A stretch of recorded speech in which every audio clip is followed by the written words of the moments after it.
Witajcie kochani na kanale Tom Guide Krakał. Jestem kilkanaście kilometrów na zachód od Krakowa przy zapomnianym pałacu rodziny Potockich. W czasach Austro-Węgier, to jest czas koniec XVIII wieku, początek XIX wieku, było to uzdrowisko, Krzeszowice. Malutkie miasteczko, gdzie tutaj znajdował się piękny park zdrojowy.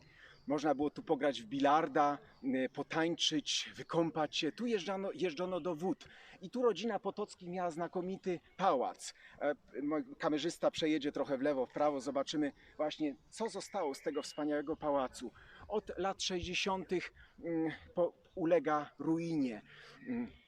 W czasie II wojny światowej tutaj rodzina Franka, czyli generalnego gubernatora nazistowskich Niemiec z Wawelu, miała jeden ze swoich rezydencji. Hans Frank miał rezydencję Belweder w Warszawie, willa w Przegorzałach, Neuschliersee w Bawarii i tutaj Kresau, w tym czasie Krzeszowice przemianowane na Kresau. Tutaj najmłodszy syn Hansa Franka, Niklaus Frank, opowiadał, że na tych schodkach bawił się w tej części. Bardzo ważna postać, ponieważ on nie akceptował ojca swojego i po wojnie postanowił opowiedzieć prawdziwą historię swojego ojca, który zawisł na szubienicy po procesie w Norymberdze w 1946 roku. Okoliczność spotkania pani Wróblewskiej, która mieszkała w tym pałacu w czasach powojennych. Do którego roku? Do 63 roku chwileczkę tu pracowałam, potem pracowałam w liceum pedagogicznym i dalej miałam kontakt z tymi dziećmi. A wyjechałam stąd w 74 dopiero z Krzeszowic. 74. Tak, 4. Natomiast z pałacu w 68 dostaliśmy mieszkanie w blokach, no bo tu są mieszkania malutkie bardzo, ja miałam 2 dzieci. No. I tutaj dochodziłam do pracy jako wychowawczyni.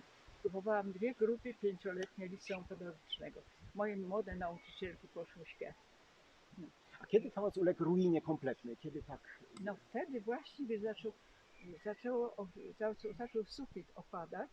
No, było niebezpieczeństwo, że on zapadł się całkiem. Podnoszono go takimi słupami, ale dzieci wyprowadzano.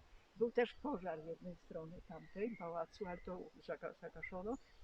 Także wtedy już przenieśli się do tego technikum przemysłu drzewnego. Tam w internacie gdzie dzieci były przeniesione. To już był dom dziecka. Dom młodzieży był do 50 roku wyjechał dyrektor Jebelski, który założył ten wspaniały dom. I on wyjechał do Warszawy, założył wyższą szkołę pedagogiczną i ściągnął nasze maturzystki tam do siebie i tam studiowały u niego w Warszawie. Były nawet na ślubach naszych wychowanków. Wspaniały człowiek. O nim książkę napisała pani dr Michel Małgorzata. Nie zna pan może? No. W tej chwili pracuje na uniwersytecie w resocjalizacji. Prowadzi resocjalizację. No i podobno napisała książkę młodzieży o tym naszym okresie, kiedy bo dom się nazywał Dom Młodzieży w Krzeszowicach, a najpierw Państwowy Zakład Wychowawczo-Naukowy, bo to był wychowawczo-naukowy. Do tego pałacu należało 5 szkół. 5 szkół. Nasz dyrektor był dyrektorem tych 5 szkół, a potem przeszło to na tylko Dom Młodzieży. No i był tylko dla nas domem młodzieży, a jego zabrano do Warszawy, no bo zawsze wszystkich, którzy byli dobrzy, to się brało do Warszawy. I tam sam założył wyższą szkołę pedagogiczną. Potem pracował w Instytucie Pedagogiki. Wspaniały człowiek. Wspaniały. A jak wspominamy Hansa Franka? Jak tutaj ten czas? Nawet o Franku nie mówiliśmy w ogóle. Po prostu nie mówiliśmy. Był i koniec. Rozrabiał, jak wiadomo, w całym gubernatorstwie. Natomiast nam krzywdę zrobili Niemcy, naszym rodzicom, bo myśmy stracili rodziców przez Niemców. To były sieroty, wszystkie były sieroty wojenne. Były sieroty, które przyjechały z Kazachstanu, z Syberii. Bardzo dużo z Syberii przyjechało. I wszyscy tutaj skończyli do matury byli. Także to były nasi koleżanki, nasi koledzy. No i były wszystkie warstwy społeczne.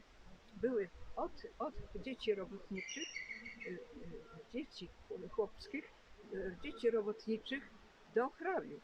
Mieliśmy kolegę z nami, który był synem hrabiego. Oto schody wiodące do auli Merkurego. Była tu wspaniała aula.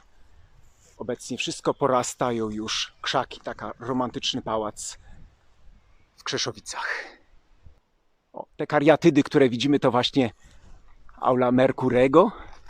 A tu widać przeróbki w czasie wojny, widocznie na celach obronnych. Takie części tutaj zupełnie przebudowane. Dolna część Kordegard. W takim stanie są obecnie pałace. Jestem w pięknej sadzawce. Nie jeden pałac w Polsce przedstawia taki obraz. Szkoda, że Rady Miasta nie poprawia, nie czyści na bieżąco tak pięknych zabytków, jak właśnie Pałac Potockich, powozownia głębiej w tej części. Tak oto jesteśmy w Łazienkach Krzeszowickich. Dziękuję Wam pięknie za uwagę, dziękuję za subskrypcję. Polecajcie mój kanał, wystarczy się zalogować na konto Google. Jestem wdzięczny za śledzenie moich programów. Do zobaczenia w innym uzdrowisku może.